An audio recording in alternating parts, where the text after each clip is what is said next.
Yooyyaa harka fuunee kabajamtootaaf hordoftoota keenya kan isin hordofaa jirtan qophii TV lattuu Yandoo Showdha. Torbanitti al tokko kan isiniif dhiyaatu jechuudha.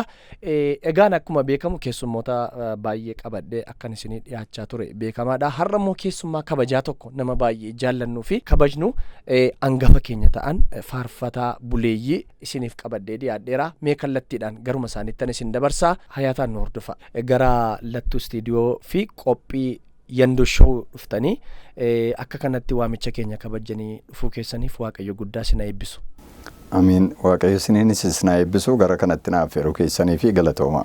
Mee maalummaa keessanii, eenyummaa keessanii fi iddoo itti dhalattanii mee nu ibsuudhaan jalqaba. Eegaanii ani faarfataa Girmaa Qaxxiseen jedhama. Kan inni itti dhaladhe lixa Wallaggaa aanaa Yuubdoo jedhamu, magaalaa Yuubdoo biyya warqeen keessa argamu, albuuda adda addaa biyya argamu.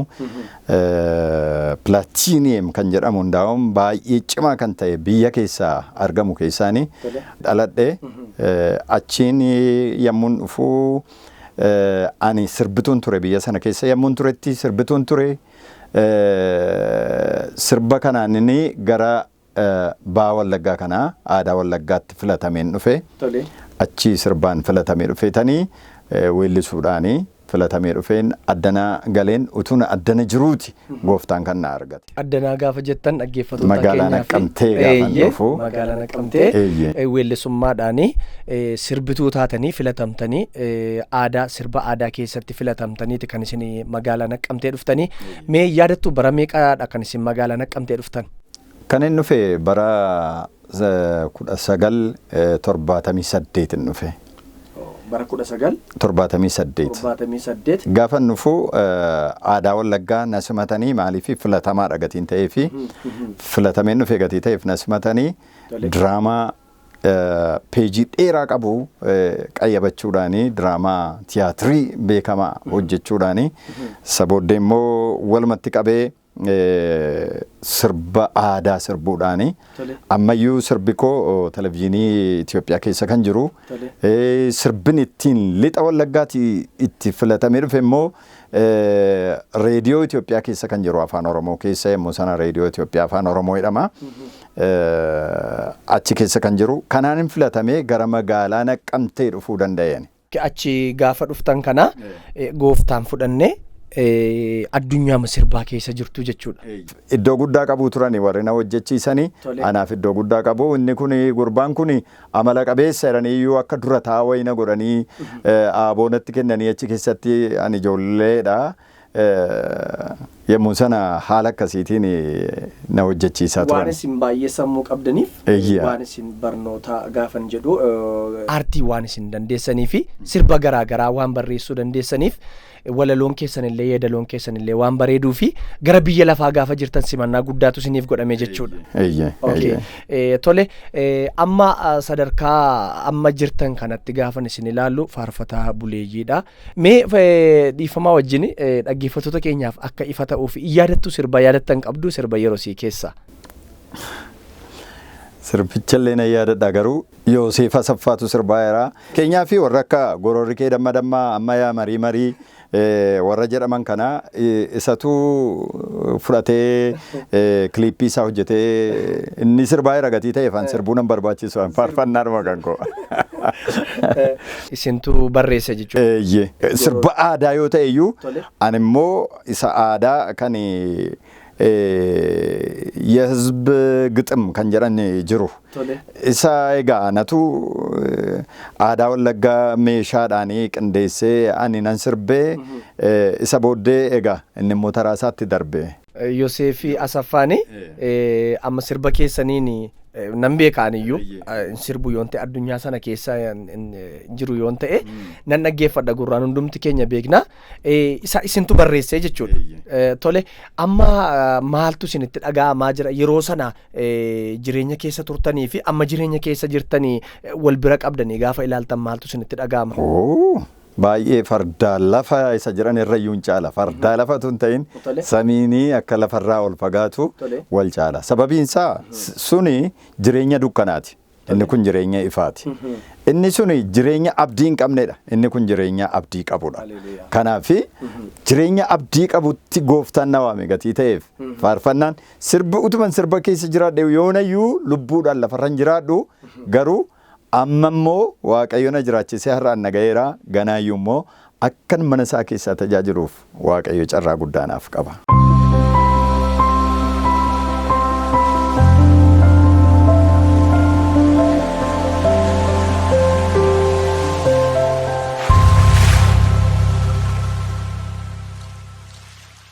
Erga hamma kana jennee booddee mee gara addunyaa faarfannaatti yoo dhufuun keessanii gooftaa fudhachuun keessanii bara meeqa ta'ame? Kanin gara gooftaa dhufe waamichi kan naaf ta'e bara 1982 ture.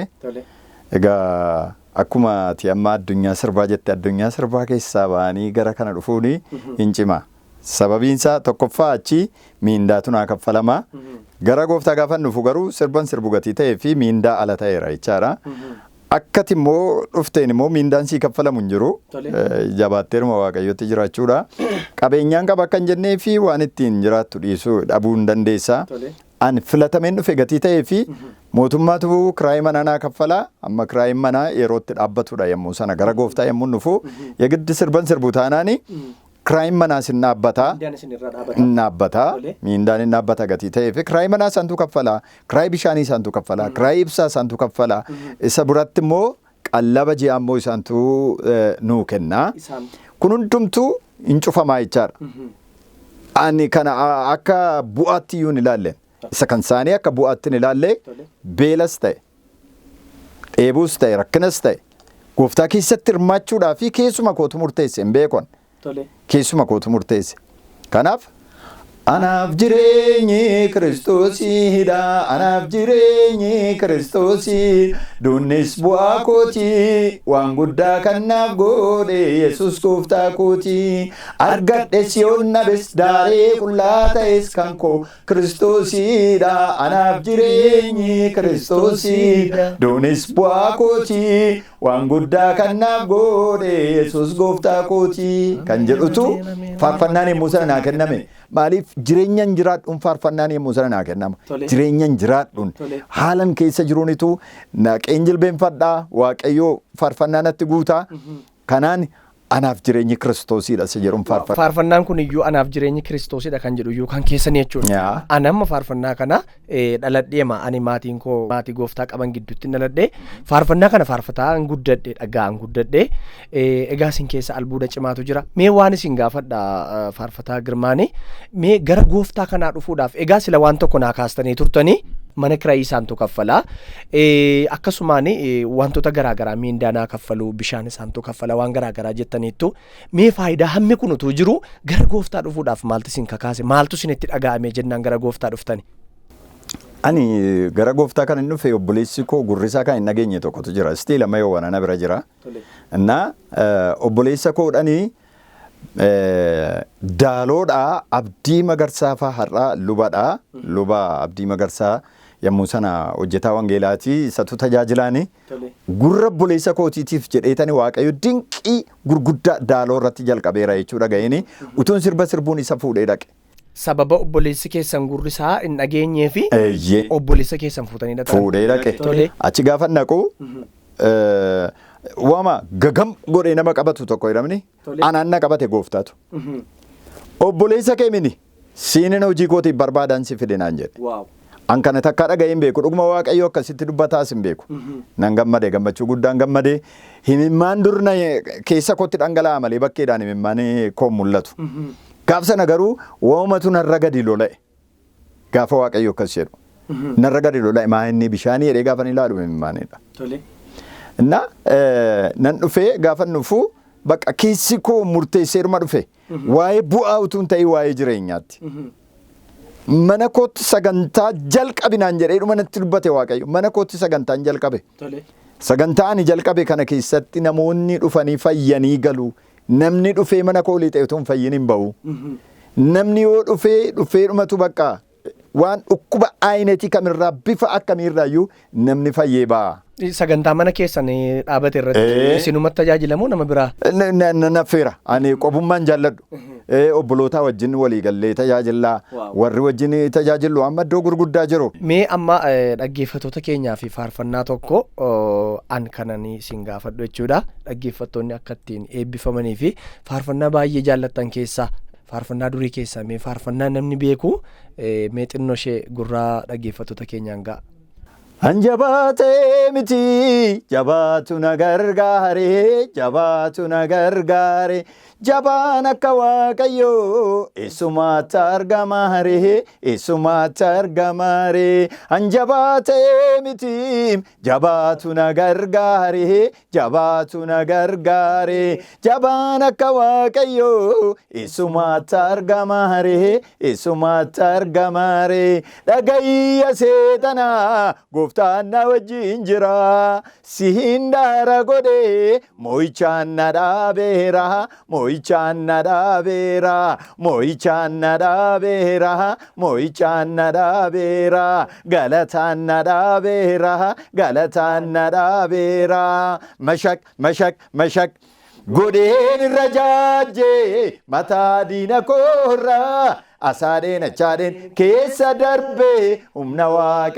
Waaqayyoodhaan. Waaqayyo guddaa isin eebbisu. Egaan isin wajjin Waaqayyoon akka isaanii waaqeffataa jiranii akka nu dhaggeeffataa jiran abdii guddaa qabna.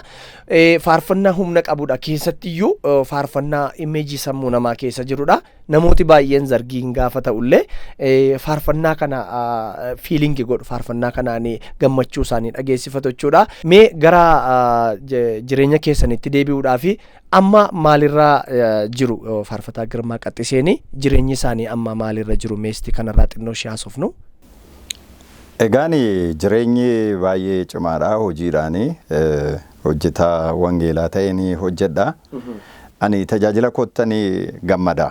Waaqayyoo tajaajila kanaaf namoota isaatti faarfannaa koo hojjechaa faarfannaa koo faarfachaa wanta Waaqayyoo narraa barbaadu immoo hojii wangeelaas bakkaan ga'uudhaa fi amma naa danda'ametti yaaliin godha. Kanadha amma kan inni irra jiru.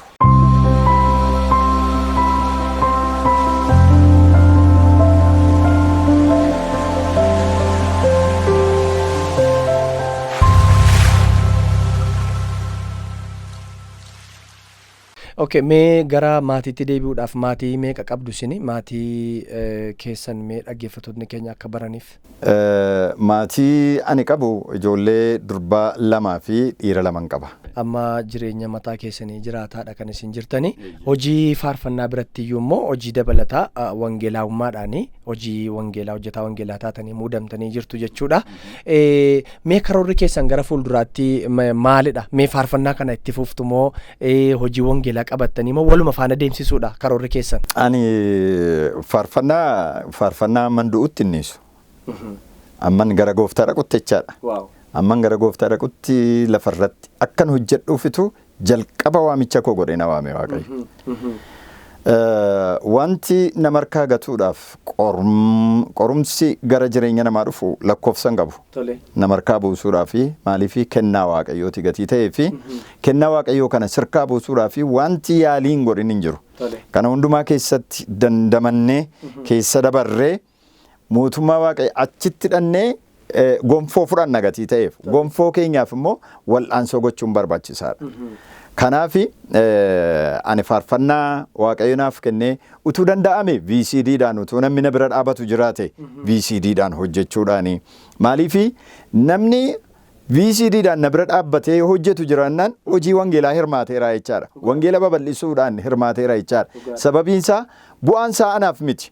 Namoota hundumatutti eebbifama gatii ta'eef faarfannoolii baay'een hojjetamanii VCDdhaaf kan qophaa'an kan viidiyoodhaaf qophaa'an faarfannaa baay'een harka koo jiru gatii ta'eef namni na bira dhaabatee faarfannaa kana yoo hojjete hojii wangeelaa hojjete malee Girmaa egaa tajaajila natti kenname immoo fiixaan baasuu keessatti harka koo mirgaa ta'ee naa wajjiniin jira jechaadha maleessa ani faarfannaa hojjechuudha yoomiyyuu taanan faarfannaa kan inni itti garaan koo na ciisu faarfannaa hojjechuudhaani. faarfannaa hojjechuuni isinii fi hojii keessan tajaajiluun hojii keessanidha jechuudha. Faarfannaani isin biraa hin hafu jechuudha. Namooti tokko fiildii hojii isaanii geeddaru darbee faarfannaa naawwayyuu lallaba naawwayyaa raajummaa waan akkasiiti kan isaan jedhani. Albama hamma meeqaatti hojjettaniittu amma faarfannaa albamaa hamma meeqaatti hojjettaniittu mee dhaggeeffattoota keenyaaf? Galanni Waaqayyoof haa ta'u amma 7 ga'eera 7 barreen gaddaa yeroo akkasiin eebbisiise 7ffaa. Albama 7 eebbistaniittu jechuudha. Gurraa saba keenya qaqqabeeti kan inni jiru. Mee tolee dhumarratti waan isin gaafachuu barbaada. Utuu konfereensii deemtanii haa ta'u mana keessanitti haa ta'u iddoo garaagaraatti mudannoo ani irraanfachuu hin danda'u mudannoo kana jettanii mee mudannoo keessan irraa nuuf qooda. Mudannoon baay'eedha garuu akka mudannootti hin fudhadhu keessuma darbinaan jedhee ilaala gooftaan jedheeni ilaala. Miillaan sa'aatii 8 faa deemee tajaajileera. Namoonni nan dadhabe yoo jedhan illee nan dadhabe jechuun natti ulfaata. Maaliif Waaqayyotu daandii kanarra deemii naan jedhe ta'aa laata jedhee gatiin yaaduu fi sa'aatii 8 yommuun miillaan isayyuu immoo shaanxaa koo baattadhee dabtararraan faarfadhaa dabtara koo dhiisee hin deemuu dabtara koo qabadhee yommuu hin deemuu egaa wanta ulfaatu waan baay'een mudan achi gaafan ga'u. Gaaf tokko faa waan nyaannu dhabneerra. Waan nyaannu achi tajaajila deemnee waan nyaannu dhabneerra. Yennaani obboleessi tokko guyyaa tokko hin eege ta'uu didee guyyaa lammaffaa hin eege ta'uu didee maal ijoollee biyya kana allaattiidhumti mul'attu tokkollee hin jirtu safara kana jedhe. Maaliif allaattiin eessaa mul'atti sila? Waa qalameen beekuu safara kanatti. Maaliif waan nuyi nyaannutu isarraa fagoo jira gatii ta'ee fi waan ani bara koo keessatti waan Waaqayyo naaf kenne gaariidhuma jedhanii fudhadha. Shiroo duwwaa nyaannaa turre shiroo keessayyuu baay'ee shiroo qallaa ta'ee nu dhiyeessu turanii. Guyyaa 3 guyyaa 2. Guyyaa 2. Innaa ani bakka Waaqayyoo kanuma nu eebbisaa jedhee gatii yaaduu fi dhumarratti birrii tiraanspoortii ani naannoo birrii liqeeffadhee naqee birrii of hirkaan qabu gatii ta'ee fi naannoo birrii 500 kaffalee naqee. Innaa isaan birrii meeqa naa kennu birrii 30 naa kennu. Isin tiraanspoortii birrii 500 dhaqee dhaqxanii isaan immoo birrii 30 isinii kennu. Birrii 30 naa kennanii.